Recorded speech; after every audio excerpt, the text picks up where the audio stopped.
বিশ্বের প্রথম দেশ হিসেবে আগামী 10 ডিসেম্বর থেকে 16 বছরের কম বয়সী শিশু ও কিশোরদের জন্য সোশ্যাল মিডিয়া ব্যবহারে আনুষ্ঠানিকভাবে নিষেধাজ্ঞা জারি করতে যাচ্ছে অস্ট্রেলিয়া সরকার। অনলাইনের ক্ষতিকর কন্টেন্ট, সাইবার বুলিং, গ্রুমিং ও অনৈতিক আচরণ থেকে শিশু কিশোরদের নিরাপদে রাখতে এমন সিদ্ধান্ত দেশটির।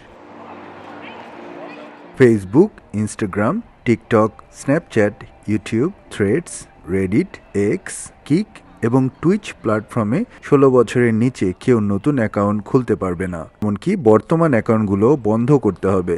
নতুন এই নীতিমালা না মানলে প্ল্যাটফর্মগুলোকে সর্বোচ্চ 49.5 মিলিয়ন অস্ট্রেলিয়ান ডলার জরিমানা করা হবে। তবে গেমিং প্ল্যাটফর্ম, ডেটিং অ্যাপ বা এআই চ্যাট প্ল্যাটফর্মগুলো থাকবে নিষেধাজ্ঞার বাইরে। বিশেষজ্ঞদের কেউ কেউ বলছেন, এই নিষেধাজ্ঞা শিশুদের আরও বিপজ্জনক ও নিষিদ্ধ কাজে উৎসাহিত করতে পারে। বিতর্কিত সিদ্ধান্তের বিরুদ্ধে এরই মধ্যে 15 বছর বয়সী নোয়া জোন্স নামে এক কিশোর সরকারের বিরুদ্ধে মামলা করেছে।